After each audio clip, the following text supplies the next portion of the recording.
Let's talk herd.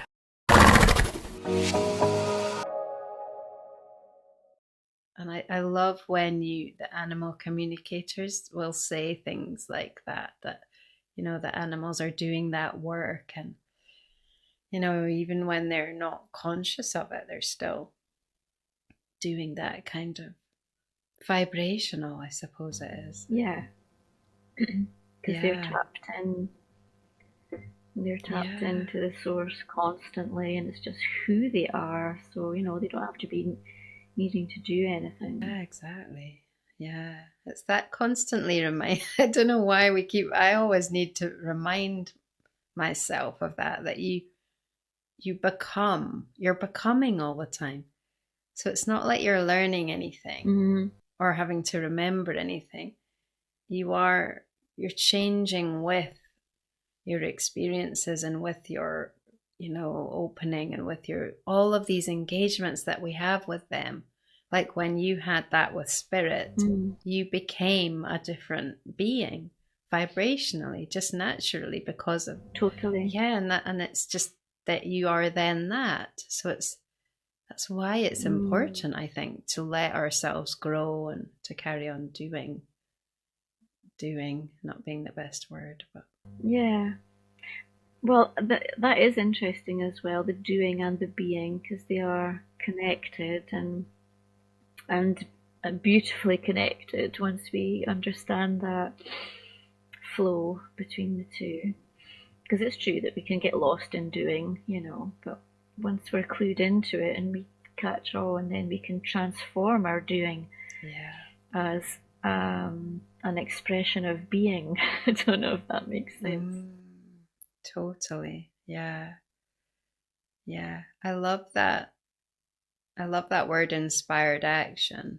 And I think that that's one level of it. Like when you feel good and you feel on that vibrational high, then whatever comes to you to do is inspired, and you'll do that. But I also think there's something, or maybe it's just that in a different way, that you can,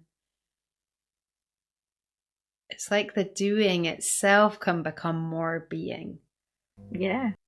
Which is, that's kind of what I'm exploring at the moment with the horses, that we're like focusing on this vibrational sort of vision that we have of our collaboration. And it's like, it's almost like the doing is coming out of that. It's growing from that. Yes. Which is hard to, it doesn't really make sense yet, because it doesn't really exist yet in that. I mean, it does in a certain way. Because I always find there seems to be such a divide. When you're doing, you're not really in that being, always in that being state fully, in the way that you are when you're fully connected in energy. I think that the doing is tricky because it's connected with the material and the body and the thinking, sort of putting things in place, like materially. And that's where this really subtle dance comes in between the being and allowing the being to inspire the doing, as you were saying, inspired action. And it's almost like being carried by a river. So if you're floating on a river and the current carries you, your body is moving, your body is being supported by the river, and yet it's in the allowing that makes the difference. Allowing the movement and becoming part of the bigger movement, and not seeking to go against it or to question it even. It makes me think of two things come to mind. Dancing, Yeah. When people just dance and they let the music flow through them. And then painting as well. You know, when people paint in that way that's just connected to source. And I think that's what inspires me about being able to ride without I personally, this is a personal thing, I feel like I'm only going to be able to ride like that 100% without when I'm not able to control on any level the horse. So that's why for me, I need to take away all means of control, like as in arenas and bridles and everything has to go. Otherwise, it's not authentically, it's not going to be able to allow that flow through. And I think it's only kind of challenging because it just doesn't, it's not really I don't know, maybe it's just because it's not really there in our central nervous systems, because people who surf have that, don't they? They can't control the wave, they don't try to. That's an interesting question, because what surfers have is anticipation, because they're anticipating certain movements. They know the waves, and so they're in that relationship. Whereas when you're talking maybe with music as well, there's a certain anticipation. Certainly the floating down the river thing, there is a moment where you do not need to anticipate, and you feel so carried by the momentum of love. And if I go back to spirit, and spirit is saying, but you are known, everybody knows you, and we've always known you. It's like we are love, we are the momentum, and it's just getting to that alignment. Once we're aligned with that, then it happens and we're safe, and experiencing things without having to anticipate and decide. It's definitely the alignment. Because thinking back to the surfer, when a surfer is aligned, they're no longer anticipating, they're like in it, and they're part of they're it. completely in harmony. That's it. So it's just that it happens, I suppose, because of the way that it happens to be something that's on and off. It's not that reminds me of the expression, we are not in the world is in you. Yes. I was reading about that yesterday, about just, and interestingly enough, he was talking about the physical connection to that. He was talking about when we look at a flower, for example, physically, he was describing what happens in our body when we contemplate this flower. And in actually engaging with the material world through our material body, we're kind of absorbing it and living it from the inside. So it was Deepak Chopra, it was in one of his books, and his expression of it was really beautiful. And I think that that's something I've been feeling more and more, with spirit saying that I had always been known. It's when you realize that you are and always have been part of it all, even if you forgot it momentarily. That's so, that when you say a statement like that, it makes me realize how conditioned our mind is, because we have all these ideas of like how old we are, and even though like I know, and I accept that I am an eternal being, that I believe that, I don't think I could believe it anymore, but in this experience of who I am, we just get so, I was going to say bogged down, I don't know if that's the right word, but in these ideas about things like how old we are, and how much time we have left, and there's layers and layers of it, aren't there? And like how much experience we have in this and this identity that we kind of create about ourselves. And it's how do you keep that identity flex? I suppose by just going back in all the time to that place that you're talking about, that source connection. So I had an interesting moment in the garden a few years ago. I've realized as well that I'll go through periods in my life where it will be amazing and I'll have amazing communication and insight, and then I'll go through a, a period of less activity. But I think that's like the seasons, winter, summer. Like processing, yeah. maybe. Yeah. So this is going back a fair way. 2017, I was sitting in the garden and I just had this sudden realization of who Joanne was. And it wasn't me. Wow. I thought, oh, right. So who is she then? And I understood that she was very much a product of this material world, and she'd come from several generations, and she had this shared collective memory that came from all of these generations and all of the people that had lived here in this material experience, and that she was precious because she was unique and she had been born at a very specific time, and that she was chosen, for want of a better word, for me, for my infinite self to come into that body. Wow. And then I felt this huge gratitude. I thought, oh, I don't see her as a burden. I mean, she's a bit crazy sometimes.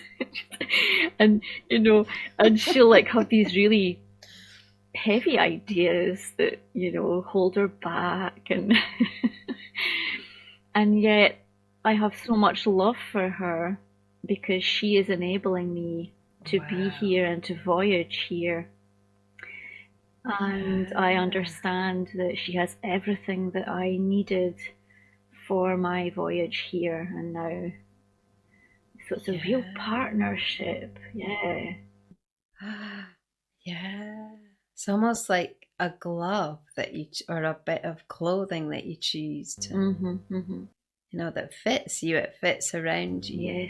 Yes. But it's kind of not you as exactly. well. Yeah. So it's surrounding you and allowing you to connect to this material experience as an immaterial source. In this body, I'm connecting to this material experience because I haven't seen exactly, everything that I'm here to do. I'm just discovering it, but I have that space around me. I have that distinction and this relationship, in fact, this relationship with who Joanne is. Even the name Joanne, I really see it as being something other than I. Wow. But I love that because you can then forgive those limitations that we have, and also kind of understand that it's just part of being a physical entity, because I'm thinking of the horses again and how they are they're horses in that they're quite concerned with grazing, and they've got there's certain like limitations that you could say that they have. But if you can understand that that's just their horse sort of body, then you can reach the eternal. Because it really shifted for me when I could see them, when I saw, like when Karamba said to me that she was a star being too. I just got this like, oh my God.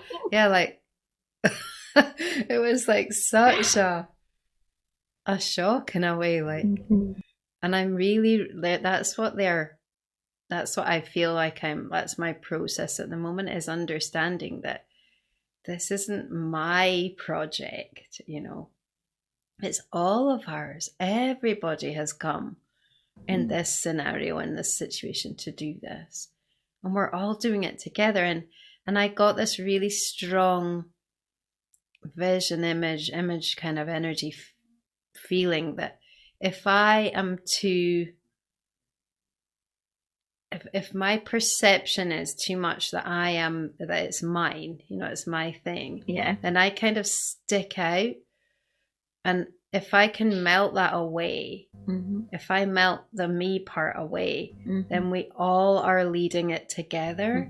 So it's like much more, it's just much truer, and then it's much bigger because everybody's leading it as one.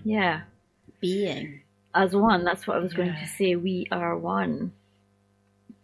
And while Cami is an individual and Joanne is an individual, our infinite being is not like that at all. We're connected, and it's more than just being connected, isn't it? It's actually being together. I think there's a lot about that. I don't think that probably we can't really understand that from our individual perspective. Like just the way that works. The forgiveness that you were talking about and the understanding, it reminds me of what we were saying about Umia when she gave me that mirror image of how I was being motivated by my own worldly, egotistical ideas. And it was completely without any kind of judgment on her part. It was amazing. And we said that was facilitated by the fact that horses are so anchored and connected, and so they don't need us to see them in order to be. Whereas we quite like for people to see us, because then we feel like, we exist more or something. And so that attitude that I felt from Umia, that freedom, that's the way I see Joanne, with that same distance. And so I have so much love for her. She's been through quite a lot, and she's quite headstrong and stubborn, but I just really admire her for what she is, which is human here, and kind of, as you were saying, horses, they need to graze and do horsey things. And so when I look at Jo, I'm thinking, well, she's human and she needs to do human stuff, which means, well, sometimes she feels a bit sad, or sometimes she's going to get frustrated, and she'll get lost in her human stuff, but that's, that's okay. And it takes so huge pressure off us, doesn't it? Because you're no longer in that, at that end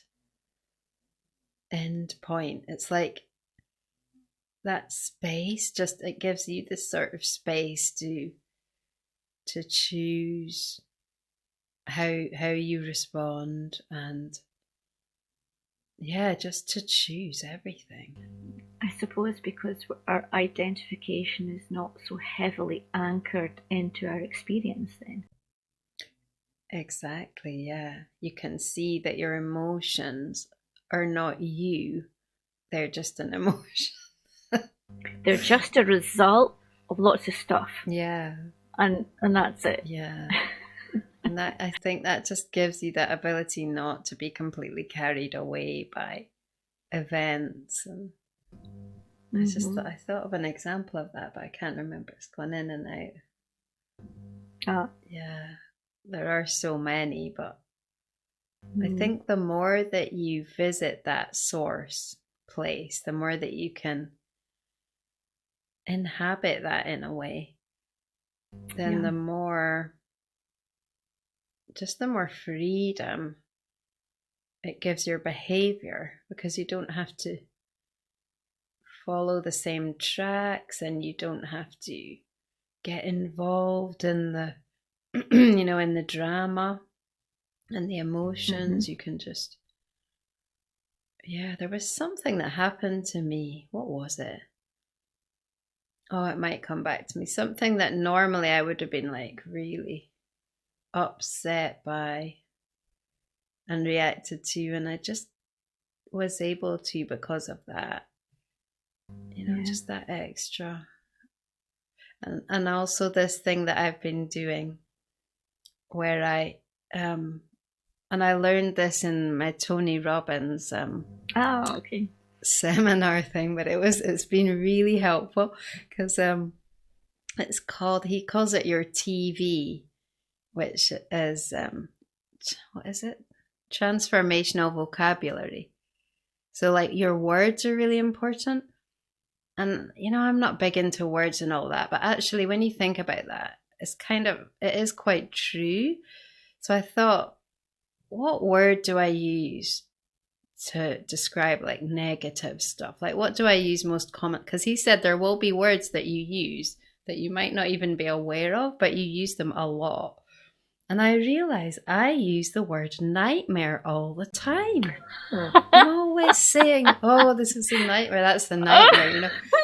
I mean, maybe not all the time, but a lot. No, but now that you say it, I do recognize that word in connection with you. Yeah. There you go. So everybody says that when I say, so I thought up. Was it me who thought this or Tristan? I think it was, I think I just thought I'm going to change it to exhilarating. So instead of saying this is a nightmare, I say this is exhilarating.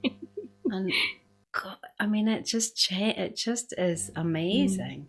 The shift. Well, that's why Eckhart Tolle talks about thoughts as being entities, because thoughts are made of words. Vibration. And of course, thoughts are so inextricably linked with emotion, because an emotion is justified by a thought, and then we have the thought that triggers the emotion. So and so you can do exercises where, like as you were saying, you find a word that you realize that you say a lot.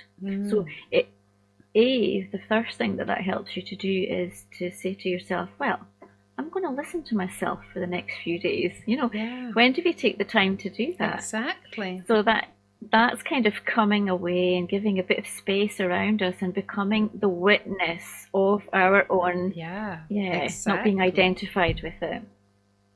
And then when we do that, so we discover, oh my goodness, I say this all the time and I say this all the time. And often with the same intonation. I don't know if you noticed that about when you said with the word nightmare. I bet it was a similar intonation. Yeah. And so it's music. And music is a vibration and it penetrates. We're mostly water, aren't we? Yes. And so these sounds, they're actually sounds of the universe. We think they're just vocabulary, right? Yeah. They're so much more than that. And you take the word that you've identified as being recurrent and you drop it down into your body and you just take a note. How does that feel? Where does it activate in my body? And what do I associate with it? And then you start to realize what that word is doing in you. And when I say doing, I'm actually meaning being, because the word is in you. Wow. Yeah. So when you change your word, you're actually changing yourself from the inside out. Totally. And changing that conditioning. And I realized it's really powerful in all situations. Like, I'll give you an example, a really good example. Gracie gets because she's quite low to the ground, she gets quite muddy. That's our little doggy. And so she usually needs a bath in the morning or to be hosed. And and I realized the other day I was about to say, yeah, I know it's a nightmare. And then I thought, no, I was like, this is exhilarating, Gracie. And it just, but it totally changed her attitude towards it as well, because she was presumably picking up the word as well. Of course. And the associations. Of course. And even though it was a cold morning and it was cold water, I think she enjoyed it. Mm-hmm. And now it's becoming that I don't even think that I say that. That word, I haven't said it since. I always replace it. And every time I replace it, I see the situation in a different way. Yeah.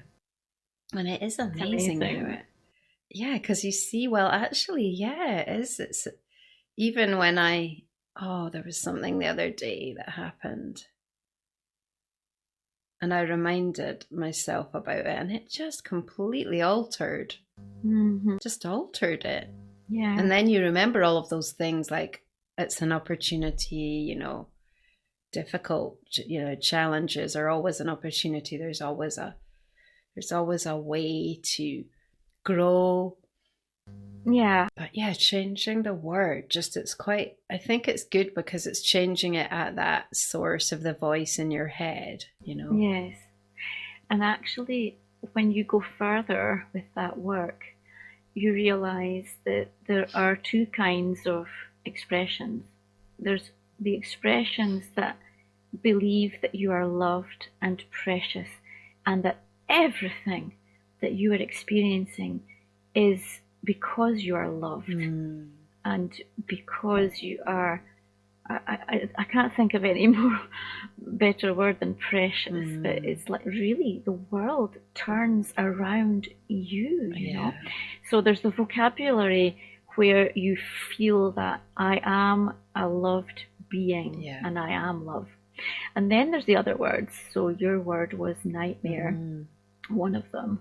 So it's not just words, it can be expressions as well, sentences. Yeah, like I'm an idiot. And yeah. That's another one I realised. If I do something stupid, I sometimes say that. So I changed that one to I'm an... what my version is of that. I know, you have to think. I changed it to I'm an angel. Yeah. Right. So I can't really remember my version precisely, but it starts with, oh, for goodness sake. Oh, yes. That's familiar as well. Oh, for goodness sake, when are you gonna waken up, or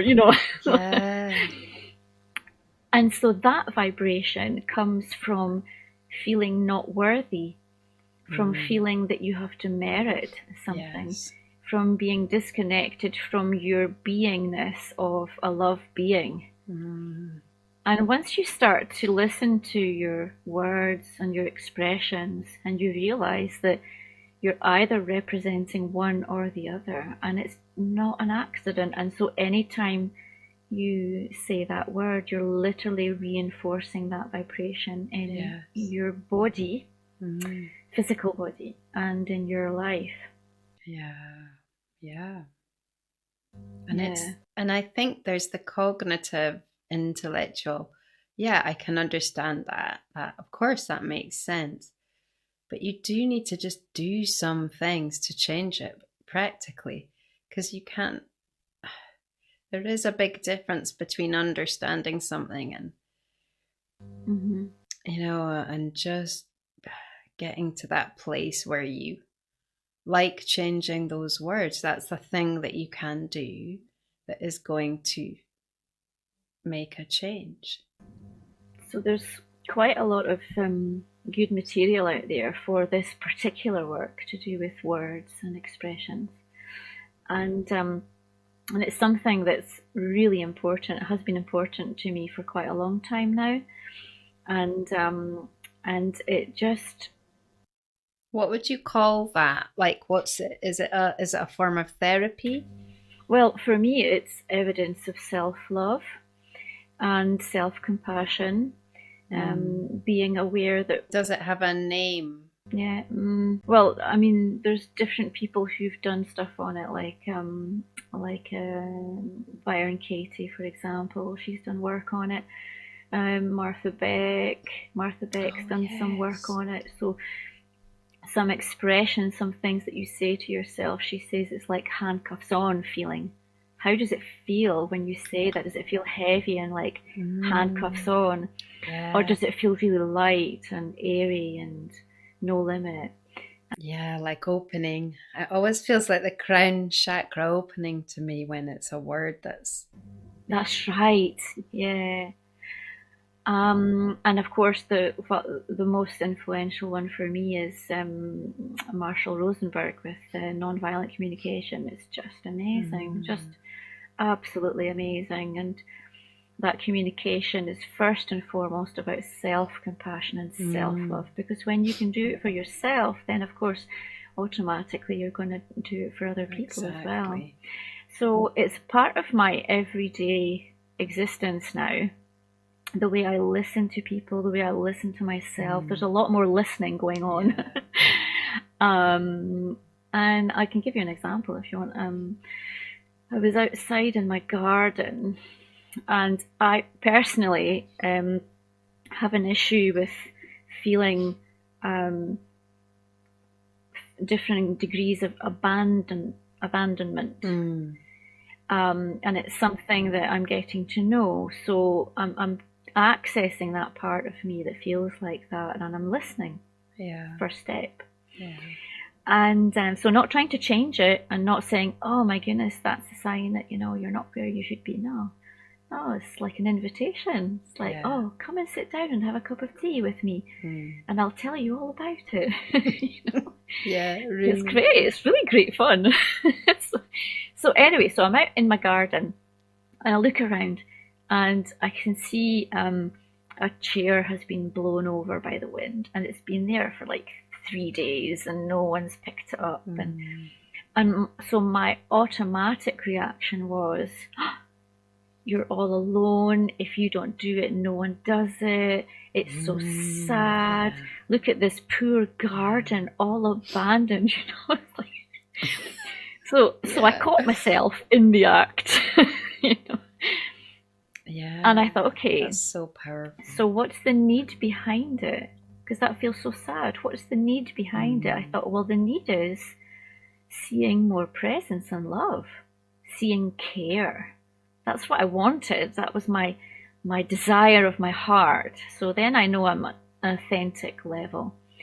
So then I think, okay, so instead of expressing this desire of the heart in a handcuffs on type way, how can you express it in a liberating way? So then I went through, it was I would like to see more evidence of care in my environment. Okay, I can put more care into my environment straight away. I have the freedom to do that.